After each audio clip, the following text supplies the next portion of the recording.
itself out was you introduced me to the manufacturer or the source of creation itself. And yet this is still not something that's in my experience. Is this eventually something that will become in my experience? Is the source of creation something I'll actually be able to know for myself? Right now you're mostly, not totally, but mostly enjoying only the effects of being introduced to the source of creation. If you have to know it totally, what is it that's limiting us? Let's understand this. See, right now this water, you don't experience this water as yourself. But over 70% of your body is actually water. So, in your life, the most important water body is your own body. So, this water that is within you right now was outside somewhere. Right now it's inside of you, so you experience it as myself, isn't it? So what is it that you call as myself right now is anything which is within the boundaries of your sensation, you call it myself. Now if you touch the water, that's not you, but if you drink it, it becomes you. So all that's happened is the water entered the boundaries of your sensation. So whatever is within the boundaries of your sensation is you. What is outside of your boundaries of your sensation is not you. This is your experience of life. This could have happened to you many times, it could have happened to everybody at some point in their life. When you're extremely happy, have you ever been so happy that tears came to you? If you've been happy or ecstatic in some way, if you just place your hands about 6 to 8 inches above your body, over your body, you will feel sensations right here as if the body is extended itself. Whenever your life energies become exuberant, you will see the sensory body expands. If you have not had such wonderful experiences, then I have to do something horrible to you This much I've experienced. If I cut your leg, even if your physical leg goes away, still the sensory leg will be intact, it's a medical fact today. Still the pain and sensations will still be there, even after the physical leg is gone. So the sensory body has an existence of its own, beyond the physical body. So the whole science of yoga is just about this. The word yoga means everything has become one. Yoga means everything has become one in your experience. How can everything become one in your experience? Modern science proves to you that the whole existence is one energy, but you don't experience it that way. Religions of the world have been screaming for a long time that God is everywhere. You don't experience it that way. So when we say yoga, that means we are not willing to settle down for scientific deductions or religious beliefs. Deductions and belief systems are not good enough for you, you want to know it. That is the problem of a seeker, he wants to know it. If you make your life energies phenomenally exuberant, you will see this sensory body can become as large as the existence itself. You will experience the whole existence as a part of yourself. That is when we say you are in yoga. Yoga does not mean standing on your head, holding your breath or twisting yourself out, no. Yoga simply means use whatever method you want to use. There's every kind of yoga. There is no activity in the world, there is no activity that human beings can perform which is not yoga. If it is done with the right sense, it will become your yoga. Because anything that leads to inclusiveness, anything that leads to help you to experience life in a larger way than the way it is, which is a longing of every human being. So if you want to have a larger slice of life, the best way is to include everything as a part of yourself. If you have for a moment included something as a part of yourself, it has always been a big experience. For most people, love is the biggest experience they have in their life because it's a moment of inclusion. On the level of their emotion, they included. That's what made them feel that it's such a profound experience for them. It could have happened in so many different ways. If it finds a pure, basic physical expression, then we call that sexuality. If it finds an emotional expression, we call this love, this longing to include. If it finds a mental, psychological expression, generally in the society it gets labeled as ambition, conquest. If it finds a conscious expression, then we call it yoga. So yoga is not different from what you're doing with your life already. Already with your life, you're trying to include more and more. But if you go by physical means, it'll only lead to conquest and conflict. So yoga means you sit here and the whole existence becomes you, not even yours, it becomes you.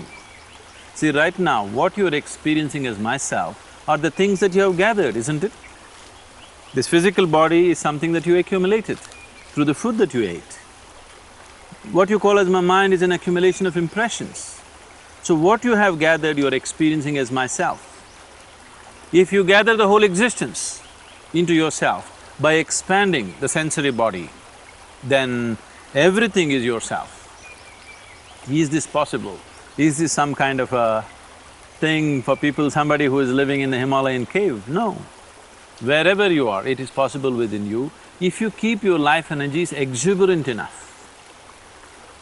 When I say exuberant enough, by doing the Shambhavi Mahamudra and other Isha Yoga practices, there have been moments in your life when you have felt something within you which is not physical, which is not of the body, which is not of the mind, another dimension which reverberated within you, which is far bigger than the mind or the body. But it's a fleeting experience.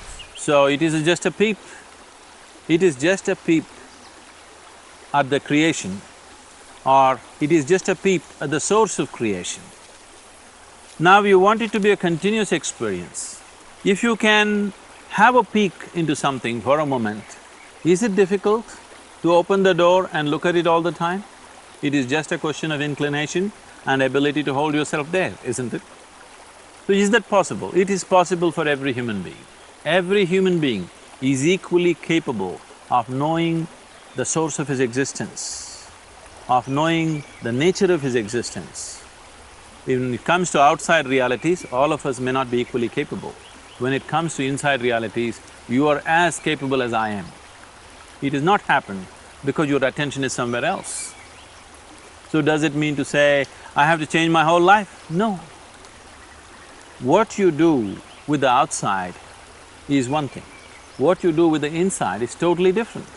That's why people ask me, how much of yoga should I do? I say 24 hours. You shouldn't do anything other than yoga. You should make your, running your family into yoga, going to your office into yoga, your business into yoga, your very process of breathing and every step that you take into yoga. It is not about doing something, one particular practice which is yoga. You make every aspect of your life as a stepping stone for a higher possibility. That is the essence of Isha Yoga. That is what is produce the results for you. It is not about doing a particular practice. It is just that you're beginning to use every aspect of your life as a process of growth, not as a process of entanglement. That is the essence of yoga. So, if you use your intelligence to reach towards your ultimate nature, here we call this Jnana Yoga, yoga of intelligence. If you use your emotion to reach towards your ultimate nature, we call this Bhakti Yoga, yoga of devotion and love. If you use your physical body to reach towards your ultimate nature, we call this Karma Yoga, yoga of action. If you transform your inner energies and try to reach towards your ultimate nature, we call that Kriya Yoga, yoga of transforming energies. These are the only four things you can do. It doesn't matter which religion you are, what philosophies you're following, these are the only four things you can do. You can either use your body or your mind or your emotion or your energies, there's nothing else you can use. So the problem right now is, people are trying to do any one of them. I must tell you this story. This is a wonderful story from the yogic lore. On a certain day, 4 men were walking in this forest. One of them is a Jnana yogi, one who takes the intelligence path. Another is a Bhakti yogi, one who is a devotee. Another is a Karma yogi, a man of action. Another is a Kriya yogi, who transforms his inner energies. They cannot be together usually because they can never be together. They don't agree with anything. But today they were walking together. Why I'm saying they cannot agree with anything is, a man of intellect, one who uses and employs his intellect excessively, who thinks logically, for him, a devotee looks utterly stupid. Utterly stupid. Somebody who is trying to walk looking up at the God that he believes in sounds very, very stupid. He cannot get along with him. A devotee has pity for the man of intellect because when God is here, instead of holding his hand and walking, what is all this hair splitting he is doing? Such a waste of life. He's having more fun. A man of action thinks all these philosophies are just a concoction of lazy people. Because if you want something to happen, you got to do it. Just do it, you know. If you want really something to happen, you have to do it. So, man of action has total disdain for other people. A Kriya Yogi, one who transforms his energies, has a certain mastery over his energies, he has absolute disdain for all these three people, because after all, the whole existence is energy. If you do not transform your energy, where do you go? You can't go anywhere. Because of these attitudes, these four people cannot get together, but today they were walking together and suddenly a rainstorm broke loose. Rain and winds severely happening, so they started running looking for a shelter, and they found an old temple. The temple was in a dilapidated condition. All the walls had collapsed, only 4 columns were standing and a roof and a deity in the center. So these people ran into the temple, not in love for God, just escaping the storm. So they ran in, then the rain started lashing from every direction and there was no place to stand there, so they got closer and closer. Then there is no other way to escape the rain, they just hugged the deity and sat down, all 4 of them. God appeared. Then, in all their minds, the same question, why now? We did so much worship, so much yoga, so many things. You didn't come then, why now? Then God said, at last you 4 idiots got together. That's all that happened with you. You understand? Your mind is running away somewhere, your emotion in a different direction, your body is doing its own thing, your energies, you don't know what's happening. In that condition, it won't work. Unless you put these 4 wheels together, only then you can drive this somewhere. If the 4 wheels of your car are facing in different directions, if you try to make a journey, it'll be torturous. Then what would you choose after some time? You will choose to live in a stationary car. It's very safe actually, really, believe me.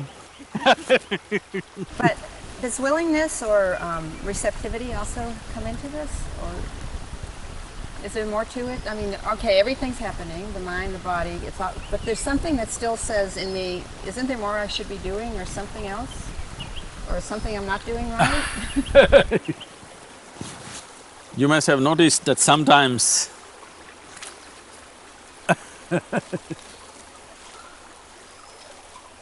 with some people I'm very gentle, with some very rough.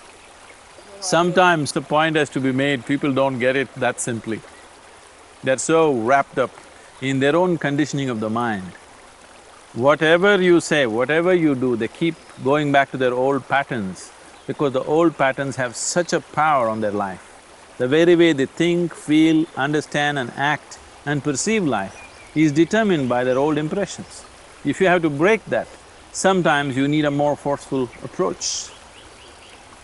It's gently forceful. Sadhguru, how do likes and dislikes fit into this, and comfort?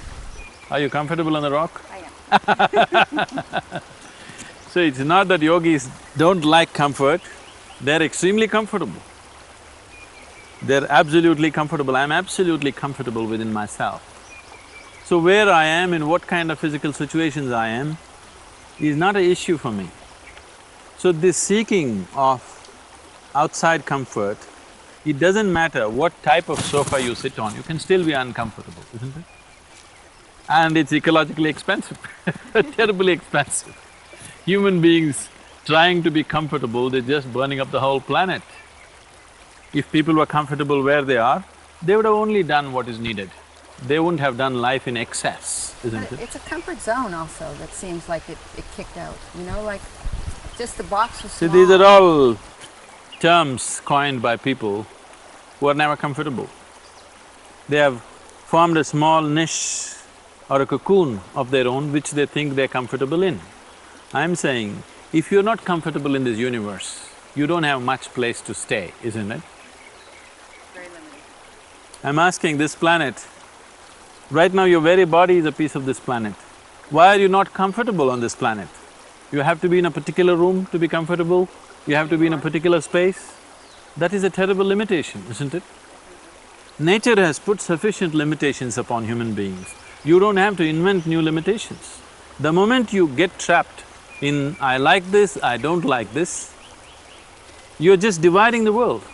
The moment you fragment the world, your ability to experience it is gone. The moment I say, this rock is good, this rock is not good, my ability to experience what I think is not good is finished, isn't it? And my ability to experience what I think is good is also finished. See, if I think you are a good person, I will not see you the way you are, I will see you the way I like it. If I think you're a bad person, immediately I start seeing things which don't exist. If you think something is good, you lose contact with reality. If you think something is bad, you lose contact with reality. If you like something, you lose touch with reality. If you dislike something, you lose touch with reality. Only if you see everything the way it is, you're in touch with reality. And reality is the only doorway to the beyond. If you want to go somewhere, you can only start from where you are right now, isn't it? This has been a shift since I've been here for me. I'll catch myself putting these labels on, I don't like this, I like this. And there's also something there now that says, why? Why are you labeling? It's fine. And it's a different experience than it was. I'm not talking about being judgmental or non-judgmental, not those kind of things. All I'm saying is, the very basis of the trap for a human being is likes and dislikes. You like this, you don't like that, you're shutting off a huge part of the world for yourself. And then you wonder why you feel trapped. You have to feel trapped because you set up the trap. This is a self-made trap. Because the trap is an inside job, you need a little bit of outside help.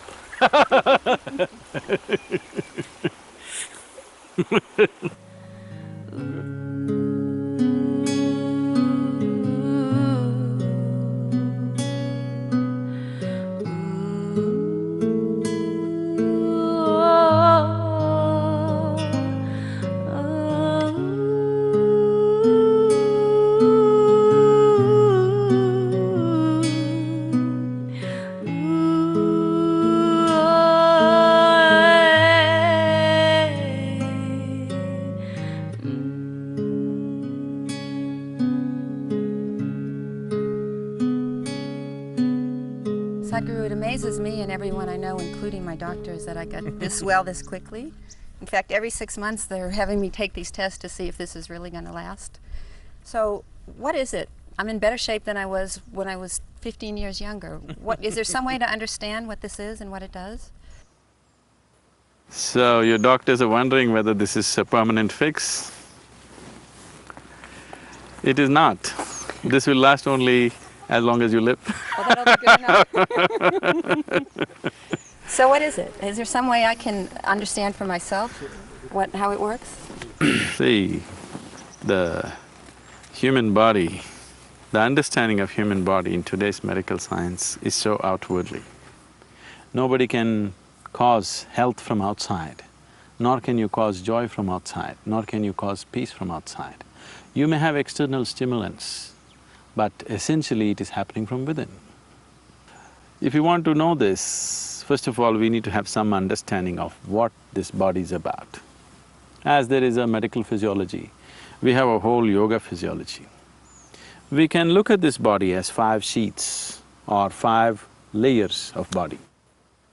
These 5 layers, we call them the physical body, the mental body, the energy body, the etheric body and the bliss body. So physical body is that which you can obviously see is an accumulation of the food that we have eaten. So the type of food that we have definitely has an impact on what type of body you gather. The next one is the mental body.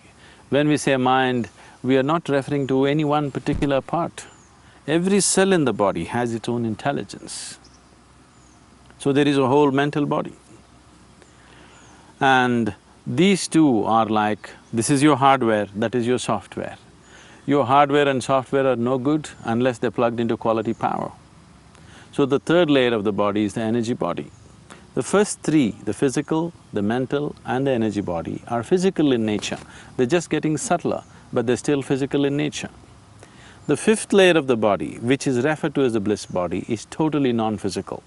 And the fourth, which is known as the etheric body, the nearest word, we call this Vijnanamaya Kosha, the nearest word or the common word that is used is etheric, it doesn't describe that. This means it's a transitory nature, from physical to non-physical. The fifth dimension is totally non-physical. Anything that is non-physical cannot be described or defined. You can define and describe only that which is physical. So we are talking about the fifth layer of the body in terms of our experience. Whenever we are in touch with it, we feel blissful. So we are referring to it as bliss.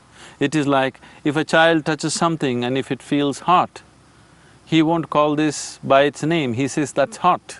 Just like that, due to lack of words to describe or because of the impossibility of describing a non-physical dimension, we are talking about it in terms of our experience. So we refer to it as bliss because whenever we are in touch with it, we become blissful. Now to be in touch with this, being blissful by your own nature, if this has to happen, the first three dimensions, the physical, the mental and the energy body has to be properly aligned. If you align this, you find access to the deeper core of who you are. Apart from that, if you keep your energy body in full vibrance and in proper balance, there can be no ailment either in your physical or your mental bodies. All physiological and psychological ailments can be gotten rid of if you get your energy body to full reverberance and proper balance. When I say ailments, I'm talking about only chronic ailments. Infectious diseases if you get, you have to go to the doctor and get it treated because infection is an invasion from outside. But the rest of the ailments are caused from within. Why is your own body causing an ailment for you? Because the whole body, every cell in the body is programmed to create health and well-being for you. Why is it working against you? It is working against you because something is skewed, something is out of balance. If you create the necessary balance and reverberance in the energy body, the physical and mental bodies get naturally fixed. That's exactly what's happened to you. I told you 3 months, because I saw the depth of the damage that's happened, I said 3 months. For somebody else, I may 6 months, someone else, I may say 2 years, for someone else, I may say 2 days, depending upon what is the level of damage that's happened to the system. Sadhguru, what about stress? I feel like it's stress that really took a toll on my life, and in America, we're all trying to manage it. We're doing everything we can not to have it. We jog, we get massages, we exercise like crazy. If that doesn't work, half the people, 40% of the people, I think, are taking antidepressants. At least 40% of the people I know are admittedly taking antidepressants. So how does that play into? First, when I came to the United States, wherever I went, I heard people talking about stress management. I couldn't get it because in my understanding, we only manage things which are precious to us, which are valuable to us. We manage our families, our money, our property, our businesses. We manage whatever is valuable for us. Why would anybody manage stress?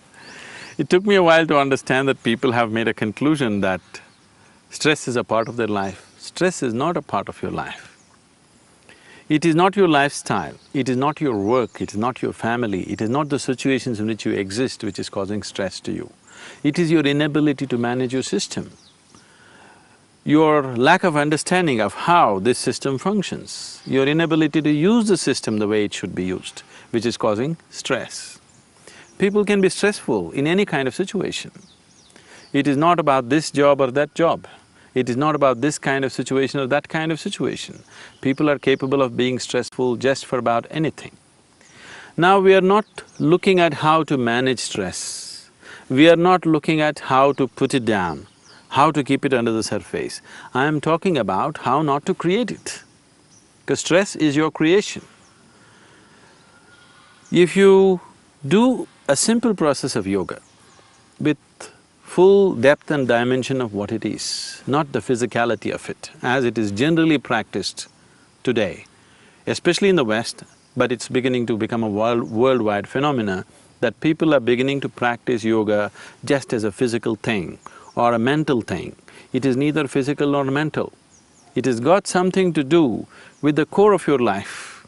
If all of you is not involved in the yoga that you do, if it is not being transmitted to you, it is just being taught to you, it is a bundle of instructions, not an initiation. If that is so, you are using yoga like you're using an airplane, like a car. Suppose I gave you an airplane, you don't know what it is, you knew only automobiles.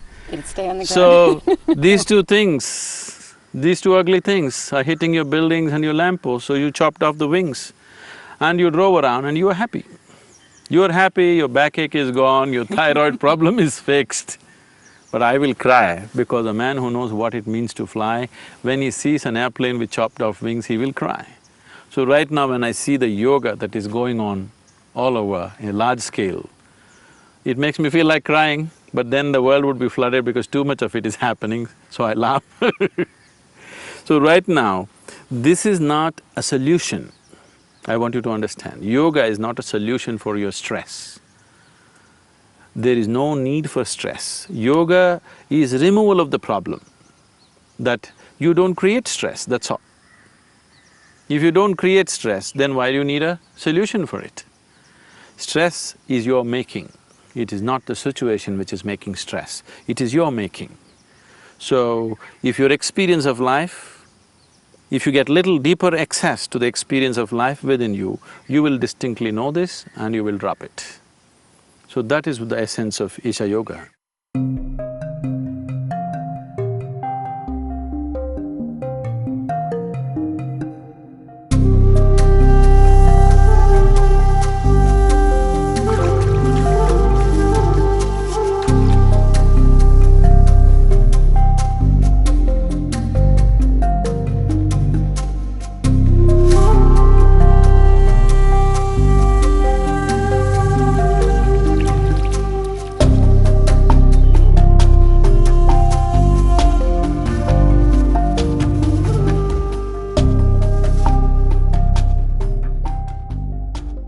Sadhguru, a lot of the spiritual traditions talk about the moment of death as the most significant moment of your life. Is there something to that? Is that really true?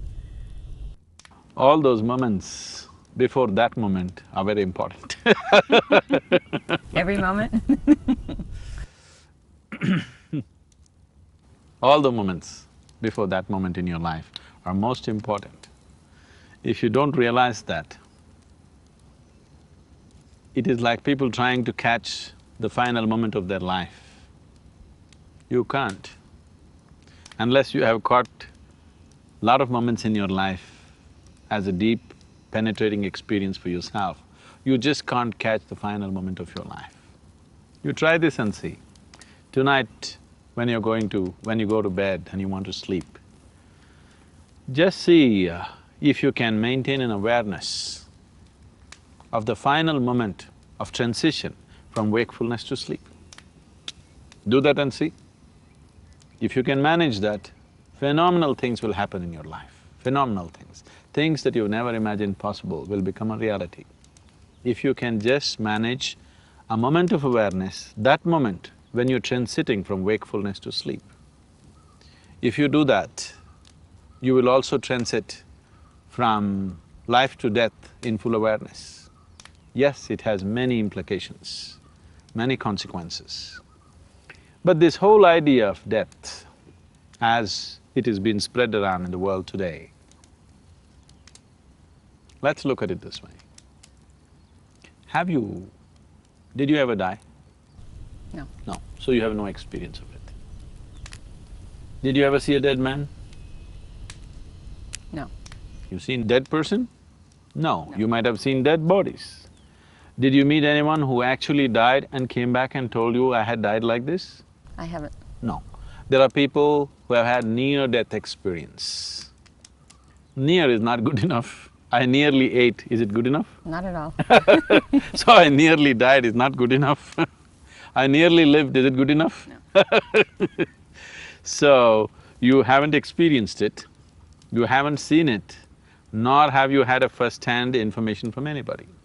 So from where did you get this idea that there is something called as death? Death is a fiction created by ignorant people. Death is the creation of people who live their lives in total unawareness. There is only life, life and life alone, moving from one dimension to another dimension to another. There are many dimensions to the life process. So once that it passes the dimension of being embodied in a physical frame, we generally consider that as death. You need to understand that the moment you're born, you have a death sentence upon you. When, where and how is the only question but you're on a death row. Your death is confirmed, isn't it? Definitely. We don't know whether you'll get educated or not. We don't know whether you'll get married or not. We don't know whether you'll know joy or not. We don't know whether you'll know misery or not. But we know one day you will die. That one thing is guaranteed. We don't like it though. You don't like it because you have wrong ideas about it. There's a beautiful story in the yogic lore. It is part of the Indian tradition that when someone builds a new dwelling or a house, they invite a sage or a yogi to come and bless the house. Because it's a new space, they wanted to have a certain, positive spiritual reverberance, so they always invite a sage. Yogis are invited to new homes.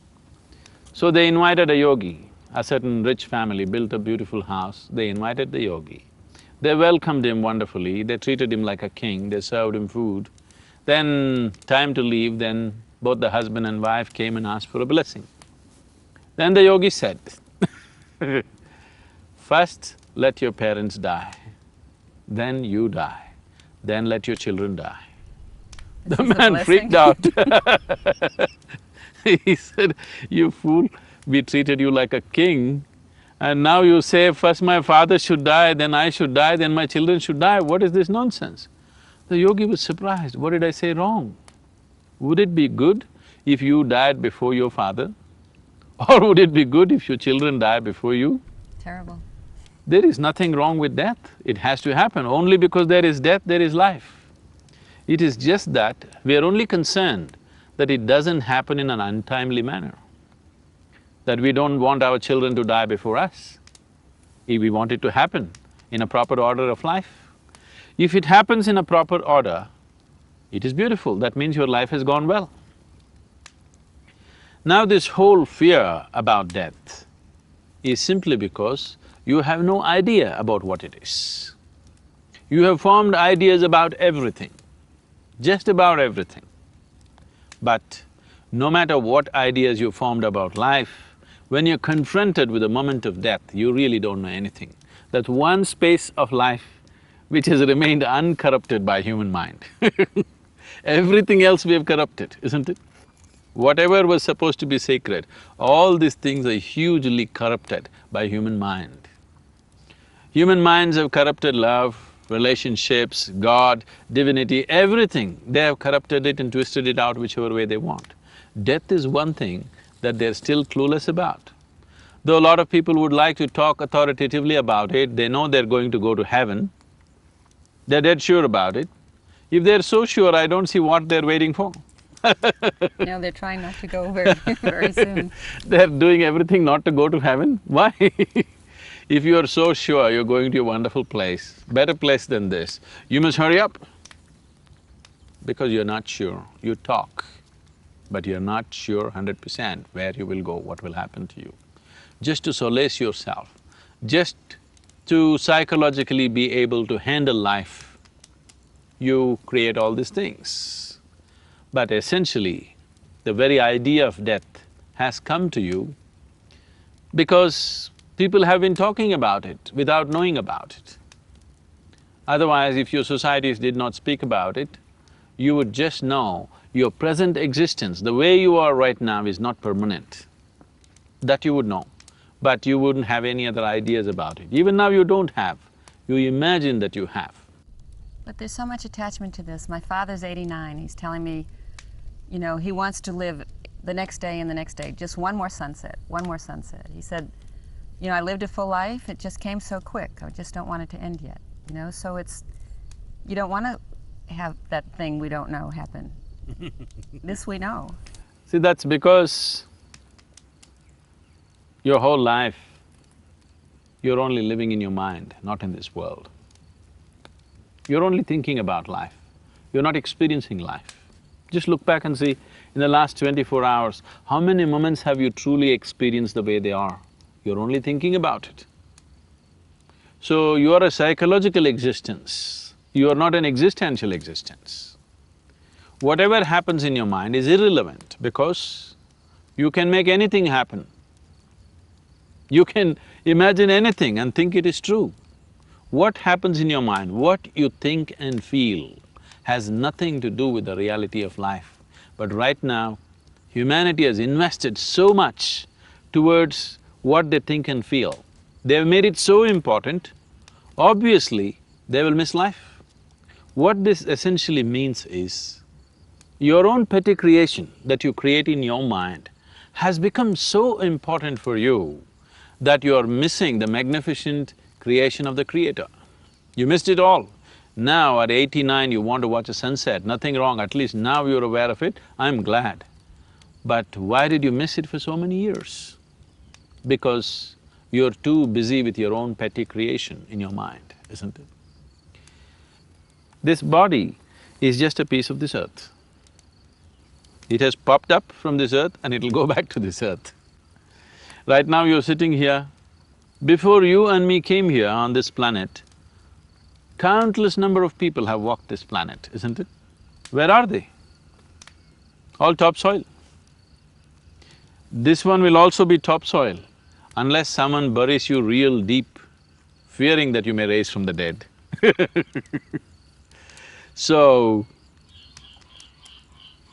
this body right now is a debt that you have taken from the planet, it's a loan from the planet. Let's say I give you $1 million loan today. I won't, I'm just telling you. Why not? And in 10 years' time, you made this 1 million into 100 million. And after 10 years, if I come looking for you, what would you do with me? I'd give you $1 million back. You would welcome me, you would welcome me. I'm your dear friend, isn't it? Yes. You would welcome me gladly and give back my million and maybe give me an extra million and send me. Suppose I gave you 1 million today and in 10 years' time you squandered it completely and you lost everything. And if I come looking for you, what do? I'd Terror. hope you die first. Terror. When a debtor comes, it's worse than death for most people, isn't it? Yes. So this is just the same. This is a loan from the planet. If you have done something truly wonderful out of it, when the moment to pay back the loan comes, you would give it back joyfully. If you have done something truly significant and wonderful things out of it. Otherwise, when the moment to pay back the loan comes, you will shiver in your pants. So, how you die in many ways indicative of how you have lived within yourself. It's in that context they might have said the significance of the last moment. And the last moment is significant because if you can maintain awareness at that moment, the quality of that moment endures beyond that. You can try this with your sleep. Tonight when you go to sleep, create a very loving atmosphere within yourself. Really be conscious and loving and fall asleep that way with a big smile on your face. you will see that quality will perpetuate through the night. When you wake up in the morning, you will see that quality radiating out of you. So, Eastern cultures have always made this happen, that you must sleep in a particular way, you must wake up in a particular way. For all this, they've fixed particular methods as to how to do it. Yoga and spiritual processes have specific ways of how to go to bed, how to wake up in the morning. This is why. Because it will perpetuate through. When that moment of transition is of a certain quality, naturally that quality endures. So when that moment of death is of a certain level of awareness or pleasantness, naturally that pleasantness and awareness will endure. Because when you're here in this embodied form, when you are here with this body and this conscious intellect, you have a discriminatory mind. Right now, whatever is offered to you, you can choose. But once you have left your body and your discriminatory mind, after that you don't have choices, you only move by tendencies. Whatever your tendency is, accordingly you will move. So are you saying we're less conscious when we drop our bodies? See, there's always been this, harboring this hope that… It is not about being conscious or maybe not conscious. you'd know something You when have you dropped lost your your body. discriminatory intellect. Now that there's a discriminatory intellect, if I give you a mud ball and an apple, you can look at this and eat the apple, not the mud ball. But once you don't have a discriminatory intellect, you go according to your tendencies. Even right now, so many people on this planet are causing misery to themselves, not because they want to, they're going by their tendencies, they have become compulsive. Compulsiveness simply means that you're not exercising your discriminatory intellect. You're not aware enough to do that. That is true even now for most people. If people were exercising their discriminatory capabilities, if they were aware enough to do that, would you choose misery or joy? Never, never choose misery, always You would choose never joy. choose misery, isn't it? Nobody would be miserable on the planet then, if they exercise the discriminatory quality of their intellect. So that final moment, if you create a certain tendency of pleasantness, then beyond, what is beyond the body, that transition will be very pleasant. It's based on this, when a person is dying, when a person is near death, generally in almost every culture this awareness is there to some extent, that at that time, that's not the time for anger, that's not the time for, remorse, that's not the time for hatred. All those things you drop and do the best that you can do to create a pleasant atmosphere around him. It once happened, there were two sisters who had a feud between them. And they had not spoken to each other for 35 years. Wow. So, this is Matilda and Lucia. Matilda, at the age of 87, was about to die. She was on her deathbed. Then Lucia came to see her. Matilda looked at her and said, "Okay, I'm going to die.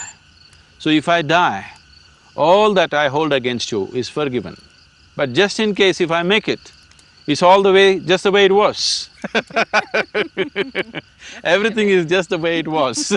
You better know that. So we waste life and try to make use of death, you cannot do that. If you maintain a certain level of awareness right through your life, the moment of passing also can happen in your awareness. You live a life of unawareness and you expect that moment to be aware. Such things don't happen to people. Sadhguru, is there such a thing as immortality? See, the very idea of life being what it is has come to you only because of the mortal nature of what it is right now. The spiritual process for a human being always begins only when he thinks about death, not when he thinks about God. When he thinks about God, he only thinks of living better, having more things, having a better life, having an easy ride. But the moment he starts contemplating on his mortal nature, that's when he begins to think, what is this all about? It's true for me. What is before this? What is beyond this? So, mortality or mortal nature of life is not a curse, it's a blessing. What we need to understand is, what you call as my body is something that you have gathered. What is the big deal about giving it back? You're making it such a big deal because you are so identified with things that you're gathered.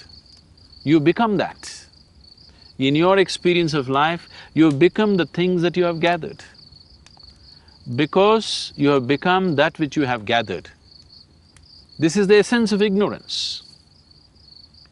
This is the essence of pain, this is the essence of misery, this is the essence of suffering, that you believe yourself to be something that you are not. This is the essence of chattering mind. People come and ask me again and again, Sadhguru, I try to meditate, my mind is going all over the place. The moment you identify yourself with something that you're not, your mind will not stop for a moment.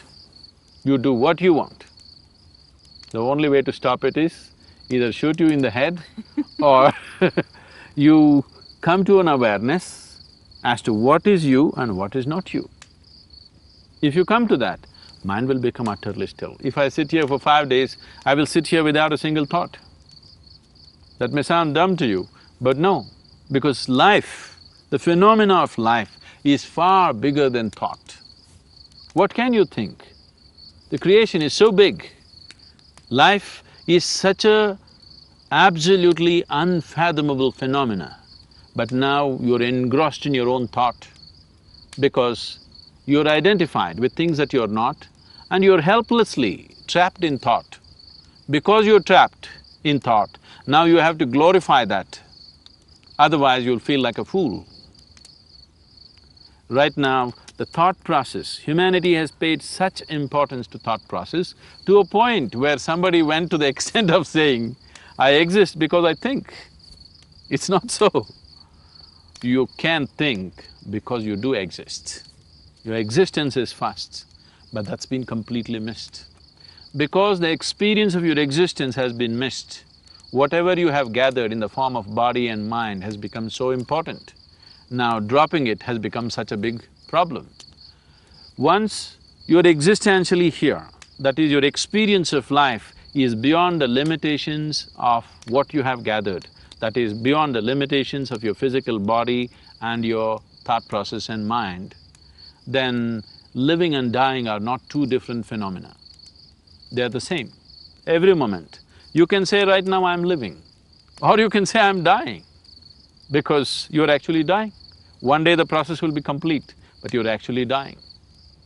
You may do many things in your life, you may do them or you may not do them. This is one thing you will do.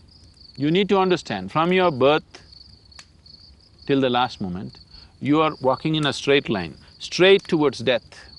You may look this way at the mountains, you may look that way at the lake, you may look at relationships, you may fall in love, you may suffer, you may enjoy, but essentially every moment of your life, you're walking straight towards your grave.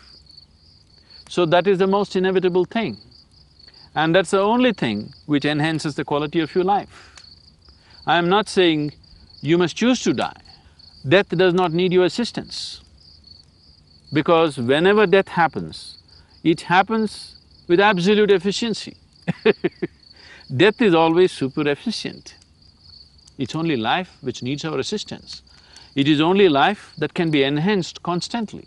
So your focus is on life, but unless you embrace death, you cannot live. If you try to avoid death, all that will happen to you is, you will end up avoiding life. If you are every moment afraid, what will happen to me, or will I die, you will only avoid life. You will not avoid death. Because what you call as death is just a transition of life, which has to happen. So immortality is a very immature idea. Unless you go beyond the physicality of life, everything that is not physical is always immortal. It is only the physicality which is mortal. So if your experience of life right now transcends the limitations of the physical, you're already immortal. I'm immortal because I don't exist. I am immortal because I am not identified with my physical body. I enjoy my body, I use my body, but I'm constantly aware that it is only an accumulation. Any day I have to drop it. So this is immortality. In awareness, you're immortal. Only in unawareness, you are mortal.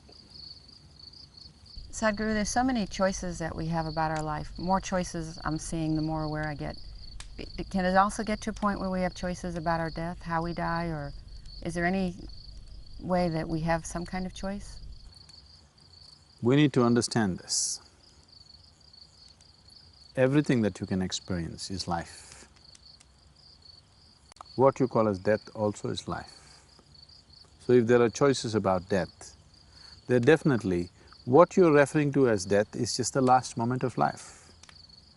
So that final moment when you transcend the limitations of your physical body, that happens only once in your lifetime. Almost everything in your life may happen many times over, but this one thing happens only once in your lifetime. And it's the last thing that you do. The last thing that you do in your life is death. So I want you to understand death as life, not something else. So this is the last act of your life. Is it not important that you choose to make it happen gracefully and wonderfully? Is it not very important? Very important. If you are fearful of it, if you're ignorant of the ways of life and you create resistance towards it, naturally you will miss that possibility. Spiritual process, people on the spiritual path choose the time, date and place of their death. The yogi always wants to know the time and date of his death ahead of time. He fixes it many years ahead. He says, on this day, at this time I will leave. And he leaves because he has created the necessary awareness within himself to live consciously. Leaving this body consciously, without damaging this body, like you take off your clothes and walk away, like that you take off your body and walk away. If you can do that, that is the ultimate possibility in your life. Once you have gained this much awareness to know where you as a being and this physical body which you gathered, where it's connected, where is the connection, what is the hold? Once you know this, if your awareness has grown to such a point, then you can disentangle yourself whenever the moment is right for you. So is this suicide? Definitely not. Suicide happens out of frustration, out of anger, out of fear, out of inability to bear with suffering. This is neither suicide nor euthanasia.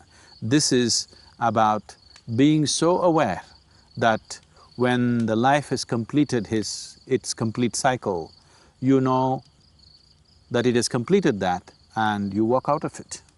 You walk out of this. And this is not death either. This is known as samadhi, where a human being has developed sufficient awareness within himself where he can separate himself from the physicality that he has gathered and as to who he is. So in that level of awareness, one can live. If such a level of awareness, if you do not attain, at least you can make that last moment very graceful, pleasant and joyful and blissful for yourself, if you manage certain things. So when we say a spiritual process, we are not just helping people to live well. I also help people to die well. Helping people to die well does not mean we will assist them to die as euthanasia enthusiasts are talking about. Not in that sense.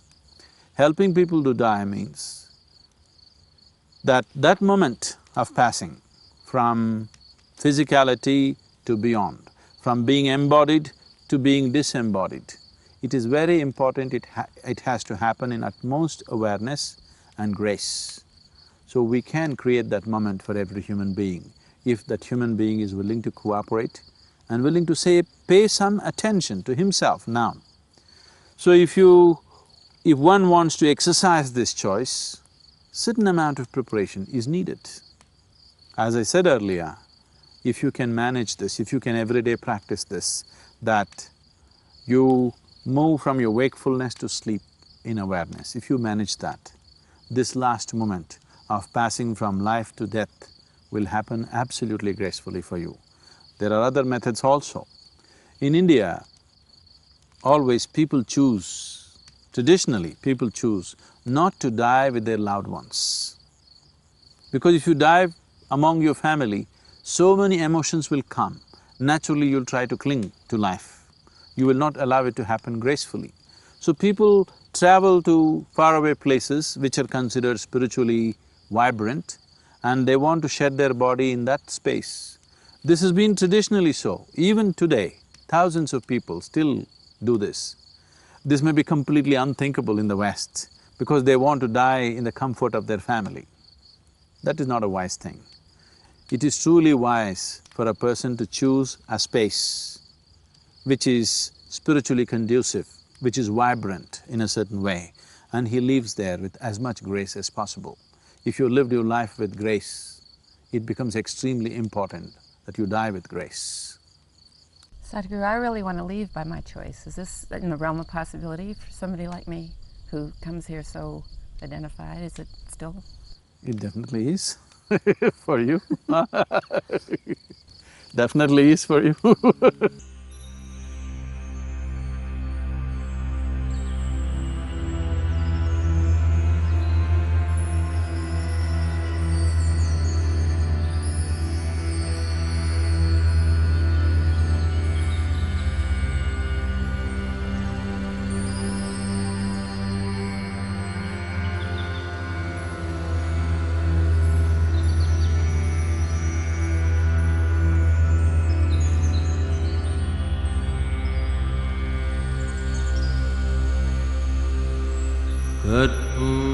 कर्पूरगौरं करुणावतारं संसारसारं भुजगेन्द्रहारं सदा वसन्तं हृदयारविन्दे भवं भवानी सहितं नमामि। कर्पूरगौरं करुणावतारं संसारसारं भुजगेन्द्रहारं सदा वसन्तं हृदयारविन्दे भवं भवानी सहितं नमामि। कर्पूरगौरं करुणावतारं संसारसारं भुजगेन्द्रहारं सदा वसन्तं हृदयारविन्दे भवं भवानी सहितं नमामि। कर्पूरगौरं करुणावतारं संसारसारं भुजगेन्द्रहारं सदा वसन्तं हृदयारविन्दे भवं भवानी सहितं नमामि।